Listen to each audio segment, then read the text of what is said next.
आज लगभग 13 महीना होने हो जा रहा है। प्रथम चरण एन केन प्रकारे इन्होंने पूरा किया, द्वितीय चरण अभी तक इनका पूरा नहीं हो पाया है। 1 जून को लिस्ट आनी थी, आज तक लिस्ट नहीं आई है, अभी तृतीय चरण बाकी है। मतलब 13 महीना में ये अनुदेश को, जो अनुदेशक नजदीक जाना चाह रहा है, आप ठीक है ऑनलाइन, पहले हमको सुविधा तो दो, 300 रुपया पहले सुविधा दो ना, सुविधा दो। आप हमारे आदेश का पालन, आप हमारे जो मांग है उसको पूरा करो, हम भी आपकी मांग को पूरा करेंगे। लेकिन अभी तक उत्तर महिला जो अनुदेशक है ये लगातार ट्रांसफर की मांग कर रही है कि हमको हमारे ससुराल भेज दो, लेकिन आज तक उत्तर प्रदेश की सरकार इस पे कोई निर्णय नहीं ले पाई है। अनुदेशकों से सुप्रीम कोर्ट में लड़ रही है, अनुदेशकों को कोई सुविधा नहीं, सिर्फ 10 सीएल, कोई मेडिकल नहीं, कोई अवकाश नहीं, किसी भी प्रकार की कोई छुट्टी नहीं।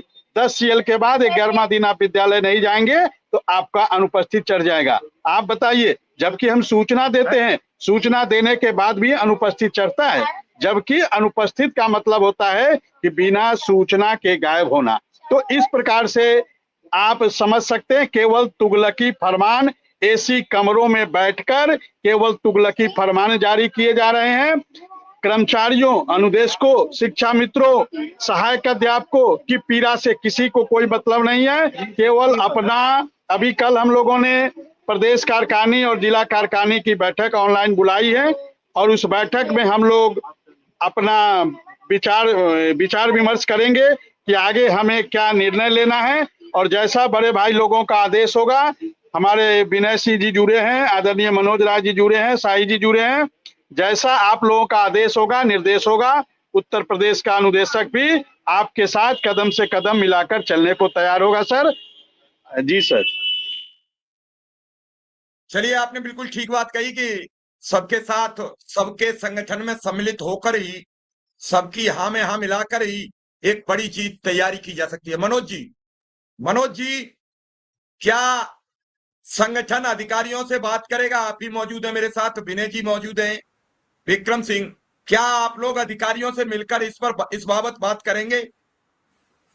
निश्चित रूप से हम लोग प्रयास करेंगे, लेकिन जो बात करने का तौर तरीका है हमारे परिषद का वो कुछ अलग है, और उस पर विनय जी बताएंगे कि कौन कैसे बात करता है, किसकी बात दर्ज होती है। हम लोगों की बातें होती हैं, सुनते हैं, सहमत होते हैं, होना चाहिए रहा साहब, आपकी बात सही है, लेकिन हमारी बातें दर्ज नहीं होती, हमारी बातों का कार्यवृत्त जारी नहीं होता।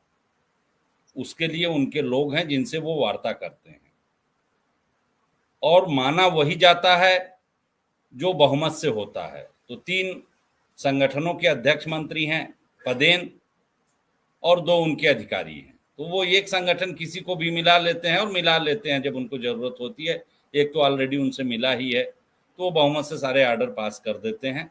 बात तो किया जाएगा, बात करने का औचित्य क्या होगा वो निर्भर करेगा अधिकारियों पर। अब यहाँ बात आती है कि पॉलिटिकल विंग से हमारे माननीय मंत्री जी, हमारे माननीय मुख्यमंत्री जी, हमारे स्थानीय विधायकगण, उनको जैसे नजरिए की बात होती है ना, समस्या तो ये है कि आप हमको किस नजरिए से देख रहे हैं। विनय सिंह जी ने कही वह बात कि पब्लिक के दिमाग में आपने बिठाया है कि 75,000 से 1 लाख रुपए वेतन पाते हैं। नमस्कार साथियों, स्वागत है आप सभी का आज की इस नई वीडियो में। ये वीडियो आप सभी शिक्षा मित्र साथियों के लिए काफ़ी ज़्यादा महत्वपूर्ण होने वाली है। दरअसल आपके समायोजन को लेकर के हाल ही के अंदर की एक वीडियो की क्लिप है, जहां पर उस वीडियो की क्लिप में कुछ बयान साझा किए गए हैं। उन बयानों को आपके मध्य में प्रेषित करेंगे। सभी साथियों से एक रिक्वेस्ट है, वीडियो को आप पूरा देखें। चैनल को अभी तक आपने सब्सक्राइब नहीं किया है, सब्सक्राइब भी कर लें। अब चलते हैं अपडेट पर। अच्छा, जो हमारे सड़क किनारे शिक्षक हैं वो सुविधाओं का प्रयोग करते हैं, कार से आते हैं, वैन से आते हैं, वो भी लोग देखते हैं।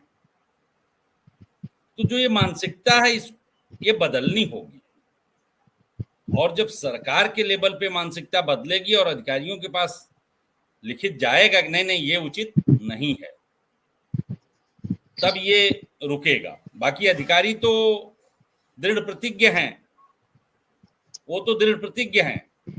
आप लोग कभी घूमिए वहां जाइए, भेजिए अपने लोगों को। तो 12 बजे से पहले आते नहीं, 9 बजे रात तक ऑफिस में पड़े रहते हैं, हाईकोर्ट के नाम पे कभी भी चले जाते हैं। शिक्षक के लिए तो बड़ी मॉनिटरिंग है साहब, जरा अधिकारियों को भी देखा जाए। और वही हमारी दशा है सर। सोमवार को फल बांटना है, अगर नहीं गए तो सड़े केले आ जाएंगे, जाना तो पड़ेगा चौराहे तक। बुधवार को दूध बांटना है, नहीं गए, अगर हेडमास्टर नहीं गया या कोई सहायक नहीं गया, कोई शिक्षा मित्र नहीं गया, जाएगा तो कोई, तभी तो आएगा सामान।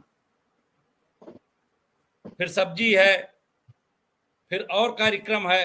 तो ये तो आप खुद ही हमारे ऊपर लाद रखे हैं। उसमें आप कह रहे हैं परिवार सर्वेक्षण भी करना है, बाल गणना भी करनी है। तो वो आदमी ऑनलाइन कब तक करेगा, कैसे करेगा? उसमें भी आप एक आदेश दे दिए हैं, अव्यवहारिक आदेश, कि सहायक अध्यापक, शिक्षा मित्र या जो भी बीएलओ हैं जिनको परिवार गणना का काम करना है, वो स्कूल के समय के बाद करेंगे। अब ये कौन सी बात होती है? हम 7:30 बजे भाग के आए, 2 बजे तक स्कूल पर रहें, 2 बजे के बाद 5 बजे तक सर्वे करें। तो ये सारे जो आदेश हैं, ये आदेश ये शो करते हैं कि नहीं, आप नहीं चाहते, आप शिक्षा से आपका, अब क्या कहें उसको, हमको बहुउद्देशीय कर्मी बना दिया गया है। और उद्देश्य निपुण भारत का है, हम अच्छा रसोइया बन सके, ना हम अच्छा दुधारा बन सके, ना हम अच्छे अध्यापक बन सके। बने भी कुछ दिन प्रयास करके, तो आप चलने नहीं दिए। 3 साल आपका इंग्लिश मीडियम चला। कोरोना के समय में अधिकारियों ने दबाव बनाया और मिल के एकदम चट कर गए। तो आप जो योजनाएं लाते हैं, आप लोग खुद ही ऐसी योजना लाते हैं, आप खुद ही इस तरह से काम करते हैं।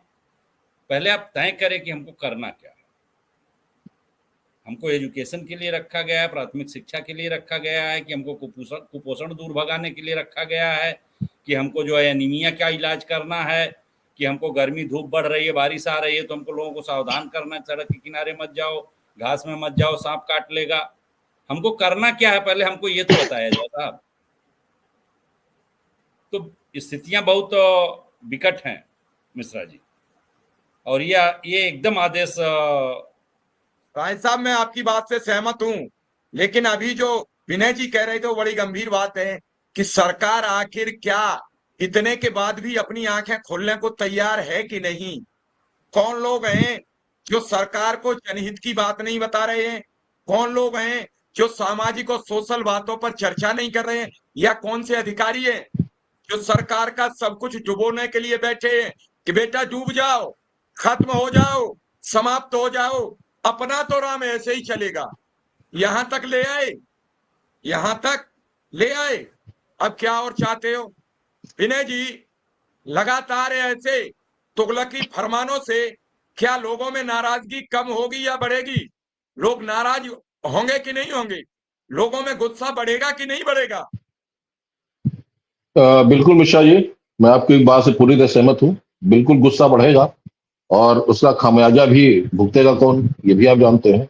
अभी मनोज जी ने एक बात बताई, उनकी बात से मैं पूरी तरह से संतुष्ट हूँ कि वास्तव में हमें रखा किस लिए गया, हमारा काम क्या है, हमें जो अपॉइंटमेंट लेटर मिलता है उसमें क्या लिखा जाता है,